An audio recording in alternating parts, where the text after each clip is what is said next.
감사합니다. 오늘 함께 읽으신 본문의 말씀을 중심하여 복음은 결코 막히지 않습니다. 복음은 결코 막히지 않습니다. 라는 말씀의 제목으로 함께 은혜를 나누도록 하겠습니다. 빌립보서는 바울이 로마 감옥에 투옥되었을 당시에 옥중에 있는 자신을 염려하면서 여러 방면으로 힘써 도와주었던 빌립보 교인들에게 또 감사를 표시하고요. 또 자신의 근황을 알림으로써 그들을 위로하고 또 격려하기 위해 쓴 편지가 빌립보서였다라는 것을 우리가 지난 시간 1장의 서론의 말씀을 통해 함께 나눴었고요. 그 편지의 내용을 통해서 바울이 어떤 심정으로 그들을 위로하고 또 격려했는가 우리가 함께 말씀을 통해 나눌 수 있었습니다. 빌립보 교인들에게 있어서 지금 바울의 이 상황은 단지 존경하고 사랑하는 한 목회자의 어떤 그런 시련 정도가 아니라 조금이라도 믿음이 연약한 성도들에게는 그야말로 복음이 패배한 것으로까지 보일 수 있는 그런 너무나도 중차대한 문제였기 때문에 바울은 그들을 더욱 격려해서 그들의 믿음이 흔들리지 않고 올바르게 세워져 갈 수 있도록 더욱 진심을 다해서 아마 이 편지를 썼을 것으로 우리가 짐작해 볼 수 있습니다. 그래서 지난 시간 우리가 함께 묵상했던 1절에서 11절의 말씀, 좀 길지만 우리가 다시 한번 읽어볼 텐데요.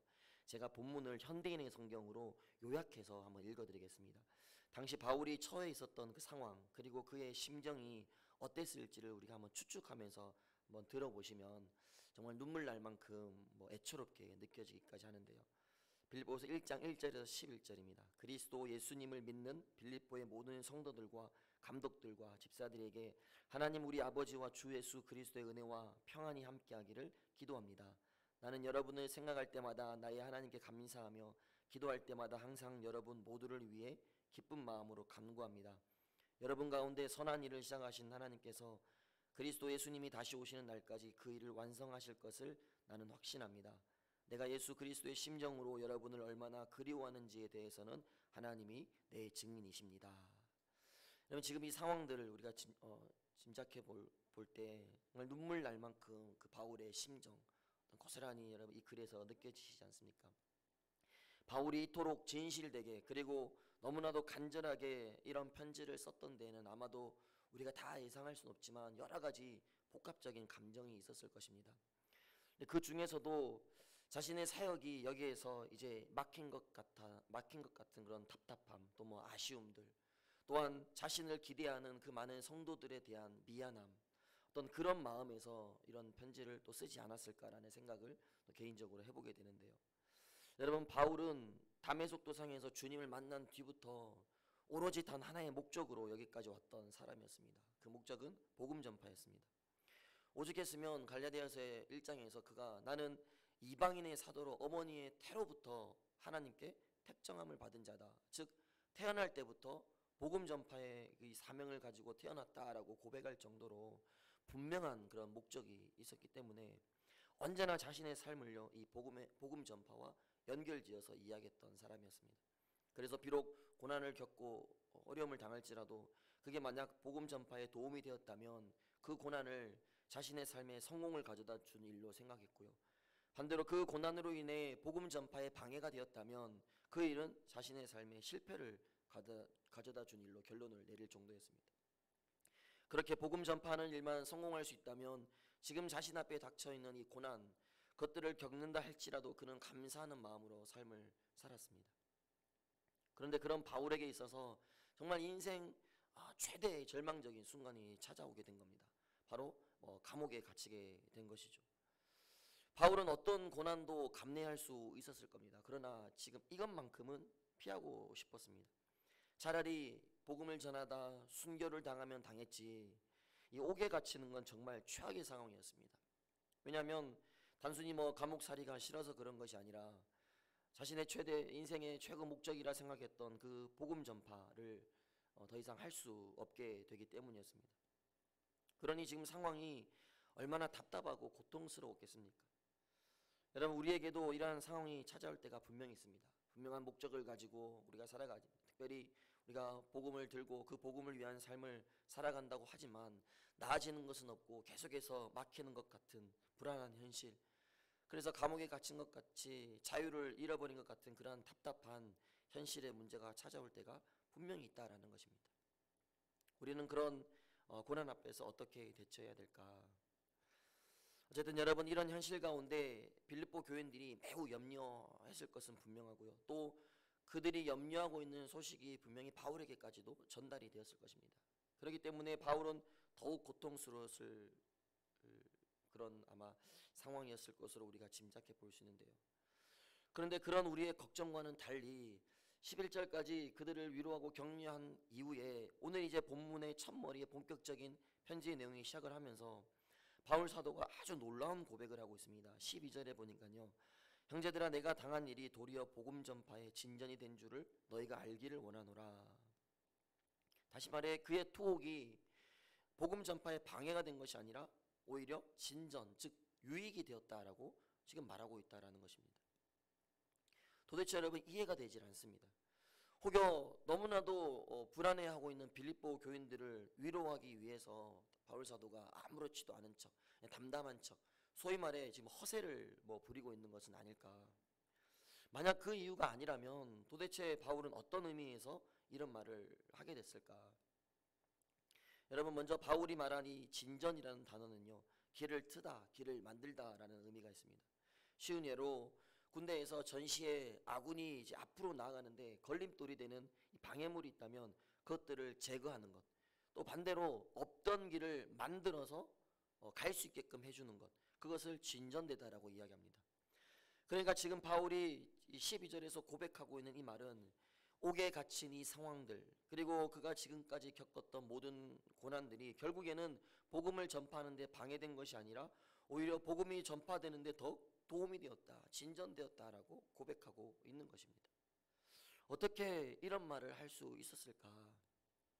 결론부터 말씀드리면 바울은 그 고난 속에 이 다친 것 같은 이 현실 가운데 담겨있는, 숨겨져 있었던 하나님의 놀라우신 계획과 또 섭리, 그 경륜을 깨달았기 때문입니다.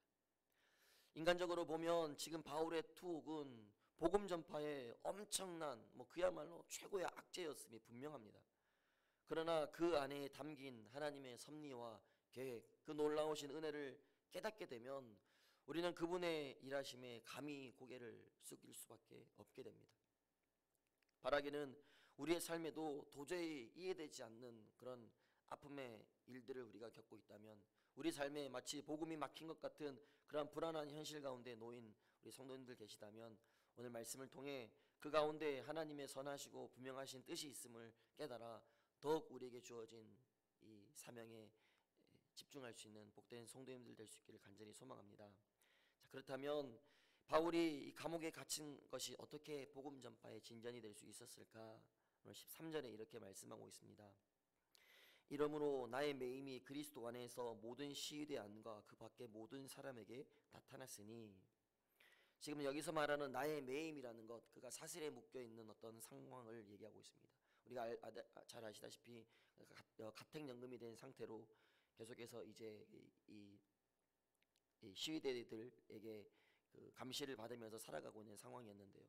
그런데 이 상황에서 그리스도 안에서 모든 시위대안과 그 밖의 모든 사람들에게 나타났다라는 것입니다. 여기서 말하는 시위대는 로마 황제의 근위병들을 얘기하고 있습니다. 이들은 로마 군인들 중에서도 가장 뛰어난 군인들이었고요, 또 단결심이 아주 강한 그런 군인들이었습니다. 더욱이 이들은 그 황제의 가족들, 측근들과 가까이 접촉할 수 있었기 때문에 로마 귀족들도 무시할 수 없는 그런 힘을 가진 그런 근위병들이었습니다. 여러분, 이런 그들이 근무하는 시간이 하루에 한 6시간 정도 되었다라고 알려져 있는데요. 따라서 한 2년 동안, 바울 사도가 가택연금되어 있었던 한 2년여의 시간 동안 계속해서 바울을 감시했기 때문에 최소 하루에 6시간은 바울을 계속 만나야 했던 겁니다. 죄수와 근위병, 결코 너무나도 먼 그런 사이였지만 여러분, 이 시간 동안 함께 해야 했기 때문에 가까운 사이가 될 수밖에 없지 않았겠습니까? 그렇다면 우리가 쉽게 한번 생각해 보십시오. 바울이 그 시간 동안 6시간 동안 매일 교대되는 그 근위병들을 만나면서 과연 어떤 일을 했겠습니까? 바울이라면 분명히 그 기회를 이용하여서요, 틀림없이 그들에게 복음을 전했을 것이다라는 것을 우리가 합리적으로 추측해 볼 수 있습니다. 그런데 정말로 그들 가운데 바울이 전하는 그 복음을 듣고요, 예수님을 영접하게 된 사람들이 여럿 나오게 되었다라는 것입니다. 그리고 그들은 자신들이 받아들인 그 복음을요, 지위와 자신들이 가지고 있었던 그 영향력을 가지고 로마 황실의 사람들과 귀족들에게 또 전하게 되었고, 또 그들 가운데에서도 이 복음을 받아들이고 믿는 자들이 생겨났다라는 것을 우리가 말씀을 통하여 알 수 있습니다. 그래서 빌립보서 4장 22절의 말씀을 이 현대인의 성경으로 보면은요, 모든 성도들이 여러분에게 문안하며 특히 로마 황실에 있는 사람들이 문안합니다 라고 이 빌립보 교인들에게 편지를 쓰면서 그들에게도 인사를 전합니다. 로마 황실에 있는 귀족들에게도 인사를 전합니다 라고 이렇게 전했던 것을 우리가 볼 수 있습니다. 이런 상황들을 통해서 복음이 이렇게 막히지 않고 계속해서 전해졌다라는 것을 우리가 추측해 볼 수 있습니다. 그리고 그렇게 바울이 감옥에서 전파한 이 복음 전파의 열매로 300년이 채 안 되어서 로마는 기독교 국가가 되었고요. 그렇게 복음화된 로마의 복음화로 유럽의 복음화도 이루어졌고, 더 나아가 유럽의 복음화로 세계 복음화의 초석도 놓여지게 되었던 것입니다. 여러분, 이것이 하나님의 놀라운 경륜입니다. 그 하나님의 섭리가 얼마나 놀랍습니까? 그뿐 아니라 또 14절의 말씀에 보니까 형제 중 다수가 나의 매임으로 말미암아 주 안에서 신뢰함으로 겁없이 하나님의 말씀을 더욱 담대히 전하게 되었다. 여기서 형제라는 것은 로마에 있었던 그리스도인들을 이야기하고 있습니다. 여러분, 그들이 바울이 감옥에 갇혀서도 복음을 전파하는데 목숨을 걸고 애쓰고 있다라는 그 소식을 듣게 되니까요, 거기에 도전을 받게 됩니다. 그래서 더욱 하나님을 신뢰하게 된 것은 물론이고요, 나아가 그들이 핍박을 무릅쓰고 더욱 복음을 전하기에 애쓰며 노력하며 살게 되었다라는 거죠. 그 결과 더욱더 복음은 빠르게 전파되게 됩니다. 또 여러분, 이런 사람들이 있었는가 하면 반대로 오히려 바울을 시기하면서 경쟁심을 가지고 복음을 전하는 자들도 생겨나기 시작했다라는 거죠. 그래서 17절의 말씀해 보니까 그들은 나의 매임에 괴로움을 더하게 할 줄로 생각하여 순수하지 못하게 다툼으로 그리스도를 전파하니라. 여기에서 순수하지 못하다라는 것은 그리스도의 영광을 위하여서 그들이 이 복음을 전하는 것이 아니라 자기 자신의 이기심을 충족시키려고 복음을 전했다라는 사실을 의미하고 있습니다. 그런데 그런 상황에서도 바울이 그런 모습들을 이야기하면서 이렇게 이야기를 하고 있습니다. 18절의 말씀을 보니까 그러면 무엇이냐, 거칠어로 하나 참으로 하나 무슨 방도로 하든지 전파되는 것은 그리스도니 이로써 나는 기뻐하고 또한 기뻐하리라. 얼핏 보면 어떤 상황이든 어떤 방법으로든 결국에는 전파되는 것은 복음이니 내가 복음이 전파되는 것으로 인하여 기뻐하고 또 기뻐한다 라는 의미로 볼 수 있습니다. 그런데 그것보다 조금 더 본질적인 의미는요, 결국에 이 복음의 확장과 복음의 영향력은 하나님께서 하시는 것이기 때문에, 또한 복음 그 자체가 능력이기 때문에 어떠한 경우에도 막히지 않는다라는 것을 오늘 바울 사도가 우리에게 말씀해 주고 있는 것입니다. 그렇습니다. 여러분, 바울의 이 고난은, 이 막힘은 분명히 큰 아픔이었고 어려움이었던 것은 분명합니다. 또 그가 감옥에 갇힌 것은 그의 인생의 목적인 복음 전파에도 분명히 큰 방해가 되는 것처럼 보일 수 있었습니다. 그러나 거기에는 그도 몰랐던, 미처 깨닫지 못하고 있었던 하나님의 계획과 섭리가 있었다라는 것입니다. 그 고난 때문에 많은 사람들이 불릴 듯 일어나서 복음을 전하게 되었고요, 그들을 통해 당시 세계 중심이었던 로마가 복음화되게 되었던 것입니다. 사랑하는 동부의 새벽 가족 여러분, 우리가 예수를 믿는다라고 맘 놓고 고백하기엔 정말 껄끄러울 만큼 그런 심각한 신앙의 위기를 겪고 있는 이 시대 가운데 오직 하나님의 영광을 위해 살고 또 복음 전파하는 사명을 소홀히 하지 않겠다라는 그 목적으로 하루하루를 살아내고 있는 우리의 삶 가운데 분명히 기가 막힌 아픔과 또 어려움, 또 그 복음이 막힌 것 같은 그런 답답함이 우리의 삶에 찾아올 때가 분명히 있을 것입니다. 그러나 그 가운데 분명히 하나님의 뜻이 있고 섭리가 있고 복음은 어떠한 경우에도 막히지 않고 복음 그 자체가 능력이기 때문에 막히지 않는다라는 사실을 우리가 반드시 기억할 수 있기를 간절히 소망합니다. 모든 게 다 닫힌 것 같지만 하나님의 계획과 그 섭리 안에서는 더욱더 확실하게 열리는 은혜가 있을 것이고요, 모든 게 또 다 끝나버린 것 같지만 하나님의 계획과 섭리 안에서는 다시 또 더욱 새롭게 시작하는 계기가 될 것입니다. 여러분, 그것이 복음의 능력이고 복음이 우리 인생에게 가져다주는 최대의 유익인 것입니다. 그러므로 어떤 일을 당했다 해도 그 일 속에 하나님의 인도하심이 있다라는 사실을 여러분 믿음의 눈으로 바라보시면서요, 낙심하지 마시고 믿음 안에서 용기 있게 살아내실 때 놀랍게 우리의 삶의 길을 진전시키시는, 또 우리가 붙들고 있는 그 복음의 길을 열어주시는 놀라우신 하나님의 은혜를 우리가 경험하게 될 줄 믿습니다. 오늘도 그러한 복된 삶을 살아가는 동부의 모든 새벽 가족들 될 수 있기를 주님의 이름으로 부탁을 드리겠습니다.